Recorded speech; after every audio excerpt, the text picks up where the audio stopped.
오늘 영상에서는 성경에 기록된 스데반이라는 인물에 대해 살펴보면서 주님이 언급하신 기사와 표적에 대한 온갖 억측들의 잘못에 대해 알아보고자 합니다. 스데반이 은혜와 권능이 충만하여 큰 기사와 표적을 민간에 행하니 이른바 자유민들, 즉 구레네인, 알렉산드리아인, 길리기아와 아시아에서 온 사람들의 회당에서 어떤 자들이 일어나 스데반과 더불어 논쟁할세 스데반이 지혜와 성령으로 말함을 그들이 능히 당하지 못하여. 이 말씀을 보자면 사실 사도 바울과 마찬가지로 스데반도 어떻게 이럴 수 있는지에 대한 설명을 뒷받침하는 성경적 기록은 없습니다. 하지만 사도 바울은 다메섹으로 가는 동안 주님과의 직접적인 만남을 통해 그가 주님의 이름을 이방인과 임금들과 이스라엘 자손들에게 전하기 위하여 택한 그분의 그릇이란 기록과 그 후의 행적을 통해 그가 성령의 충만함과 함께 주님의 사역을 이어간 것을 알 수 있으니 주님께서 그에게 성령 충만과 함께 특별한 능력을 부여하셨다는 것에 대해서는 그 누구도 이 일을 제기할 수 없을 것입니다. 아울러 성경에서 스데반에 대한 기록만 보더라도 그는 믿음과 지혜와 성령이 충만한 사람으로 12사도가 요청한 7 중에 하나임을 알 수 있습니다.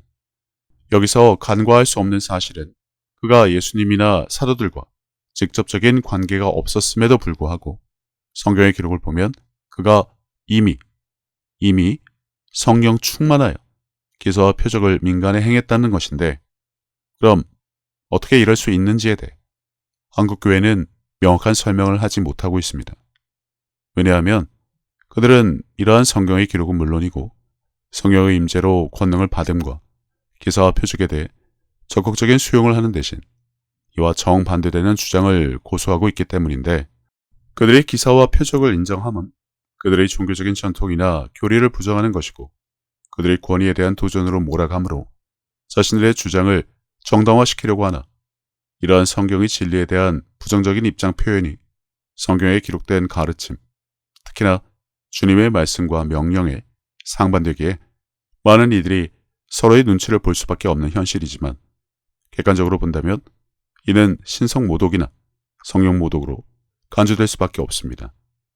그들의 주장을 뒷받침하기 위해 인용하는 성경 구절 중 거짓 선지자의 행위를 주님이 불법으로 지정한 사실을 대표적으로 들 수 있는데, 여기서의 불법은 그들이 주의 이름으로 권능을 행한 사실에 대한 것이 아니라고 박형만 거짓 선지자 영상에서 자세히 다루었으니 참고하시기 바라고, 그 외 고린도전서 14장 22절에 방언은 믿지 아니하는 자들을 위하는 표적이라는 것과 고린도전서 1장 22절이 유대인은 표적을 구한다를 짬뽕해서 표적은 믿지 않는 유대인들을 위하는 것으로 일축하는 등 기사와 표적을 폄훼하기 위해 어떠한 두려움도 없이 주님의 말씀에 정면으로 도전하며 성령 모독을 일삼으면서 이를 당연한 것으로 삼고 있습니다.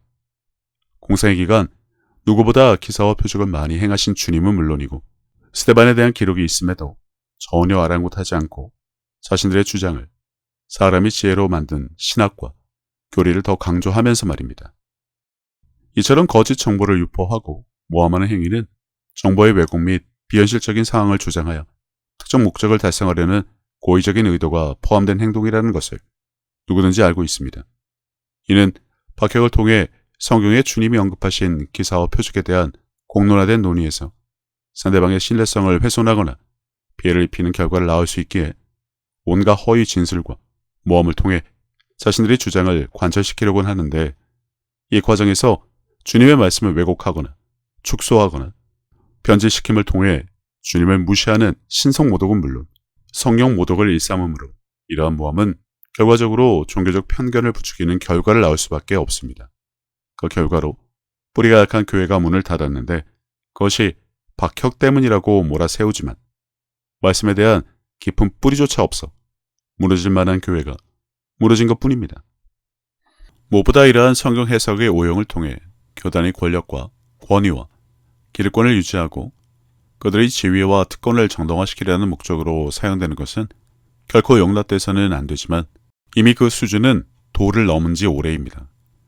다양한 영상을 통해 이러한 문제점들을 살펴보았지만 오늘은 스데반을 통해 그들의 주장이 과연 합당한지 알아보고자 한 것도 그들이 기사와 표적을 부정하기 위해 성경을 악용해 가면서까지 발악을 하지만 스테반에 대한 설명과 같이 특정 성경 구절에 대해서는 이런 방구하지 못하는 이유를 통해 그들의 주장이 얼마나 신빙성이 없는지 알리고자 함에 있습니다. 그들의 주장에 따르면 스테반은 성경에 기록조차 될 수 없는 인물임은 물론이고 큰 기사와 표적을 민간에 행했으니 거짓 선지자에 사람을 선동하고 혼란을 일으킨 반역자로 치부해야 하나 어디 그러던가요?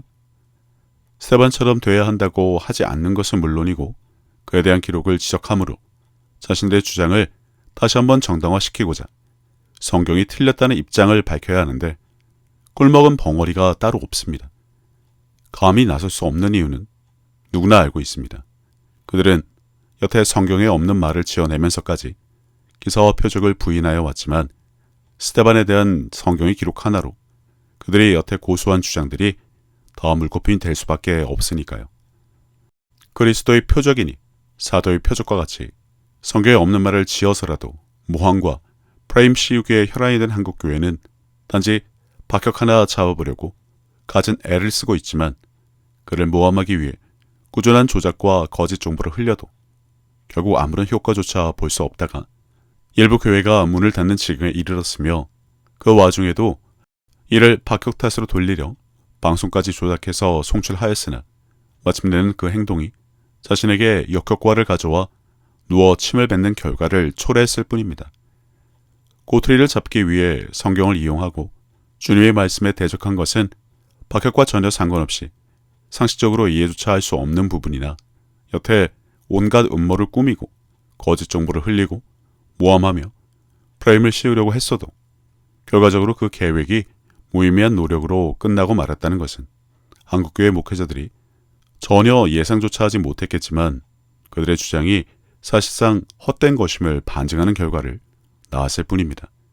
스스로 무덤을 판 것이고 그만큼 그들은 생각이 없다는 것입니다. 어설픈 은행강도 같다고 할까요? 분열된 교단도 그렇고 단합이란 찾아볼 수 없는 자들이 낼 수 있는 아이디라는 것이 고작 그 정도 수준이란 것이죠. 성경의 기록을 보면 스테반은 사도들의 요청으로 발탁되기 이전에 이미 성령 충만하여 기사와 표적을 민간에 행하고 있었던 그런 자입니다. 그러니 여태 한국교회가 일삼은 온갖 모함을 포함해서 새로운 이론을 조작해서라도 사도들과 동시대에 살아 가능했다. 사도들의 표적을 물려받았다 등 구차한 변명조차 할 수 없는 이유에 대해서는 한국교회와 목회자들처럼 그냥 눈치만 보며 넘어갈 것이 아니라 각자가 알아서 생각하시기 바랍니다. 그들은 성경 짜집기와 조작을 통해 기사와 표적을 부정하려고 했으나 주님은 그 어디에도 이를 행해서는 안 된다고 하신 적이 없습니다. 거짓 선지자 구절에도 불법이라 하신 이유는 그들의 주의 이름으로 권능 행함이 아니라고 박형만 거짓 선지자 영상에서 나누었습니다. 스테반이 있을 수 있다면 지금 시대에 박혁과 같은 자들도 얼마든지 나올 수 있죠. 그러니 한국교회가 자신들의 무능을 감추려고 성경과 주님의 말씀에 대적하는 지금이 옳은지 스스로 판단하고 어디에 설 것인지 결정해야 할 것입니다. 예전에 대가 끊어진 복음이라는 영상을 통해 밝혔지만 기독교는 오랜 탄압으로 인해 초대교회의 모습을 이미 잃어버렸습니다.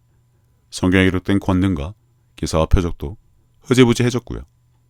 누구 하나 대를 이어 지금까지 이어오지 않았으니 불과 한 두세기 동안 생겨난 신학과 철학과 교리가 자기를 멋대로 해석하고 변질시킨 대표적인 사례가 바로 기사와 표적, 성령의 사역인데 그나마 다행인 것은 여전히 교회가 복음을 전하고 있으나 왜 이 부분만 마치 일부러 그런 것처럼 빼버리고 성경의 기록과 다른 기독교로 변질을 시켰는지에 대해서는 성경을 본 사람이라면 누구나 의심을 해야 할 부분이고 특히 주님이 뭐라고 하실지에 대해서도 생각해봐야 할 것입니다.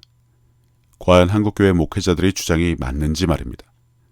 벙언을 해서는 안 되고 기사와 표적은 그 시대로 끝이 났고 지금 시대의 치유는 더 악한 것들이 한다는 등이 과연 맞는지 말입니다.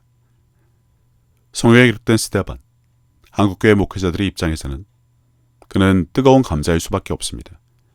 민감하거니와 다루기 곤란한 내용이라 누구 하나 자발적으로 나서서 다루기를 꺼려할 수밖에 없는 이유. 여태 신성과 성령 모독을 일삼으며 자신들의 입장을 고수했던 자들이라면 스테반 하나 더 모함한다 하더라도 별 차이가 없을 텐데 왜 그럴까요? 성경에 아주 분명하게 기록되지 않은 것은 온갖 말들을 지어내서라도 자신들의 주장을 관철시켜온 자들이 스테반처럼 기사와 표적 그리고 성령의 사역에 대해 분명하게 기록된 것을 대하는 결이 왜 다른지 굳이 생각할 필요가 없어 보입니다. 자신들의 신장과 권위, 체면을 지키기 위해 여태 끊임없이 하나님은 물론이고 주님과 성령을 모독하는 말을 하던 사람들은 스테반과 같은 사람을 비난할 수 없다는 현실에 당황할 수밖에 없습니다. 입장을 고수하기 위해서는 여전히 모함을 일삼아야 하지만 기록이 있으니 어쩔 수가 없죠. 다시 말하지만 그들의 행동은 이미 선을 넘었고 손으로 하늘을 가리고 성경을 자신들의 주장에 맞게 왜곡하는 것은 도가 넘은 지 오래입니다. 좀 더 살펴보자면 똥 묻은 개가 겨 묻은 개 나무란다고 지금 한국교회와 목회자의 현실, 목회자든 성령 사역자든 성경과 달리 자신을 높이는 잘못을 하는 이들도 분명하게 있습니다. 사회적으로 칭찬을 받아 마땅한 일을 행하는 자들도 있고요. 하지만 스테반처럼 행하는 박혁과 같은 인물의 등장으로 한국교회는 당연히 불편하겠죠. 성령 사역에 대한 정당성을 인정하지 않으려는 태도는 한국교회 내 뿌리 깊은 관행처럼 되어 왔으니 말입니다. 무엇보다 그들이 중요하게 여기는 권위의 추락, 그들이 주장하는 신학과 교리의 신빙성에 대한 의문, 평판과 신뢰의 하락은 물론이고 신자들에 대한 통제력을 잃을지도 모른다는 두려움 때문에 기존의 규범에 도전하는 모든 것을 격렬하게 거부할 수밖에 없다는 것이 무엇을 의미하는지 생각하는 기회가 되었으면 합니다. 스테반과 같은 인물을 인정하는 것은 한국교회에서 동일한 현상을 받아들이지 않는 것에 직접적인 도전을 제기하여 그들의 신학적 틀에 모순이 있음을 드러내기 때문에 어떻게든 부정하고 숨기고 모함할 수밖에 없다는 것이고, 또한 박혁과 같은 인물에 대한 지적과 비판을 위해 공개적인 장소에서 대화나 토론을 통해 일관된 반론을 제시하지 않고 오직 방구석에서 인터넷과 유튜브에 숨어있는 것은 그들의 두려움과 비겁함을 어쩔 수 없이 동시에 드러내는 것입니다. 박혁이 그렇게 문제라면, 한국교회 권위에 대한 도전이라면 왜 가만히 있을까요? 신천지와 이단과 사입이 얘기했던 것처럼 꼬리를 내리고 뒤에서 짖는 개처럼 굴었던 것과 무엇이 다르단 말입니까? 한국교회가 마음이 넓어 봐주고 있다고 생각합니까? 지적 담론을 통해 문제를 직접적으로 다루고 주장을 반박하는 대신 인신공격과 비방에 의존하는 한국교회의 모습을 잘 보시기 바랍니다. 이러한 방어 전략은 자신의 권위가 침식될 수 있는 가능성을 차단하는 방패 역할을 하며 자신의 신학적 입장에 대한 자신감이 결여를 여실히 드러낼 수밖에 없지만, 호떡집에 불이 난 것처럼 상황이 급박해서 언발에 오줌 눕기식으로 대처를 하니 그들의 위기상황 대처 능력의 한계를 어떻게 숨길 수조차 없는가 봅니다. 박혁과 스테반에 대한 갑론을박을 떠나 주님이 하신 일인 천국 복음을 전하는 것은 넘어가고 묶인 자를 자유롭게 하고 질병을 치유하고 귀신을 쫓는 것, 주님이 하신 일이니 믿는 자라면 당연히 이어서 함이 마땅하다고 하셨음에도 불구하고 왜 하면 안 되는 것으로 만들었을까요? 고작 한다는 소리가 설교를 잘하는 것도 표적이라는 구차한 변명이나 하는 한국교회 목회자 여러분, 그렇게 설교를 잘해서 해마다 수십만이 교회를 떠나고 박혁 때문에 내분이 난 교회가 문을 닫습니까? 고작 할 줄 아는 설교조차 제대로 못해서 신자들을 믿음 위에 세워준 결과가 고작 이것이냐는 것입니다.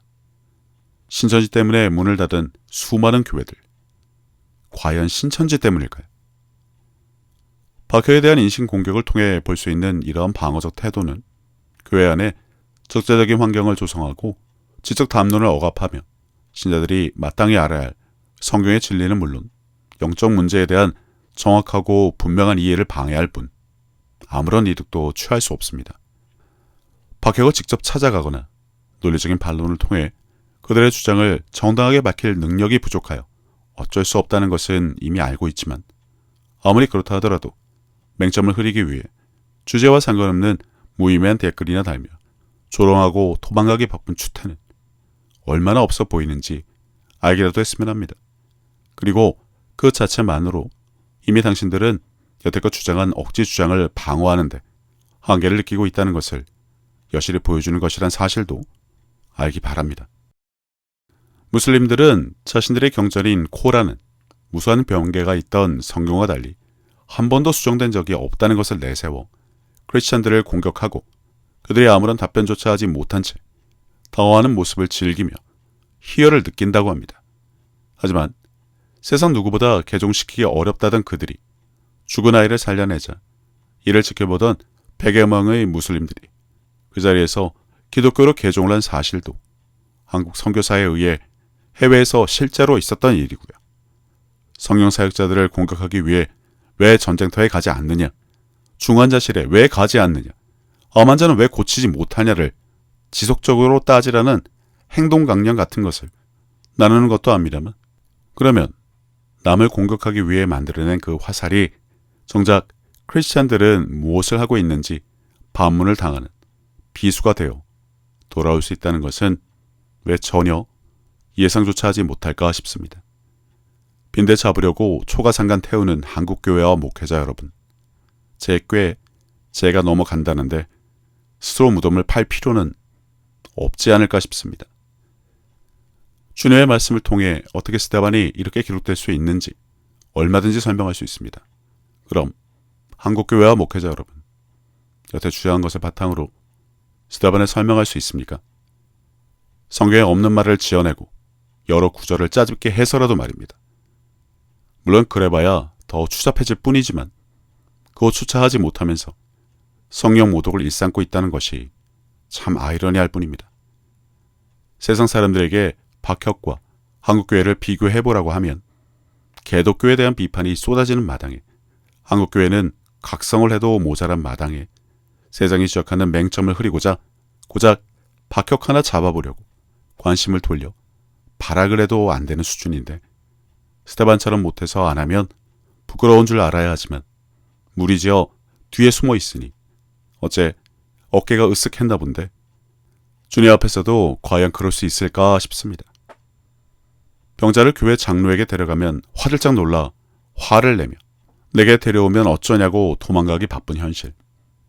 교회 목사 3호가 귀신에 들려도 교회 안에서 그 누구도 해결하지 못해 밖에서 귀신 쫓아줄 사람을 찾는 교회의 현실. 세례를 받으면 자동으로 성령을 받는다 주장하면서 어째 성령의 권능은 눈을 씻고 찾아봐도 볼 수조차 없는 현실. 목사가 신자 강간을 해도 신자들이 앞장서서 덮어주고 쉬쉬해주는 현실. 횡령의 세습만 하더라도 셀 수 없는 마당에 외양간 고칠 생각은 안 하고 고작 박혁이나 물고 늘어지는 모습을 신자들은 계속해서 지켜보고 있지만 아랑곳하지 않으면서 치유 집회 가면 안 된다고 으름장이나 놓던데 치유받은 사람도 있고 받지 못한 사람도 있고 바라는데 재발되는 사람도 있지만 예수님이 치유 후 재발된 경우는 없다면서 이 모든 것을 악한 영들이 한 것이라며 싸자기 바쁘면 뭐합니까? 누가 보면 한국교회는 모든 질병과 귀신을 완벽하게 쫓아내는 곳으로 알겠습니다. 기도해서 하나님께 병고침을 구하면 그분이 주권에 의해 고치시기도 하고 방치하시기도 한다며 그의 죄와 회개 부족을 이유라고 대던데 그게 공생의 기간 주님이 하신 말씀이던가요? 성령사역은 질서가 있다고 하며 박혁을 비난하던데 한국에 난립한 한국교회, 질서 없이 여기저기 편의점이나 약국처럼 들어선 교회는 뭐 그래도 된다는 것입니까? 차라리 무슬림을 위한 모스크처럼 기도하는 집이면 몰라도 대리점이나 지점처럼 늘려 가야 할 이유라도 있을까 싶습니다. 아무튼 스데반과 같은 자들이 많이 일어나면 물론이고 그들이 불법을 행하는 용두사미가 되어 주님께 도무지 알지 못하는 자로 전락하지 않았으면 합니다.